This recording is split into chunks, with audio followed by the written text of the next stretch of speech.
Walang hindi gagawin ng Kim Pao Solids para matiyak ang tagumpay sa unang mga araw pa lang ng paglabas ng pelikulang My Love Will Make You Disappear.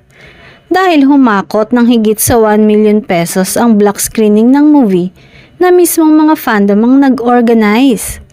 Sa ex-post, ibinahagi nitong umabot na sa 1.1 million ang halaga ng mga movie tickets na nakabook para sa 2 araw sa unang linggo ng showing ng nasabing movie na pinagbibidahan ni Kim Chiu at Paolo Avellino.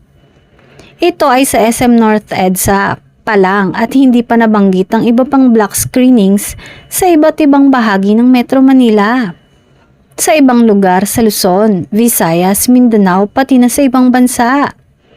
Sabi pa sa post, booked and paid 1.1 million worth of tickets at SM North EDSA for the first 2 screening days. Huge thanks to all contributors. Kung susumahin ng lahat ng block screening sa unang linggo ng palabas, posibleng umabot ito sa higit 10 million piso.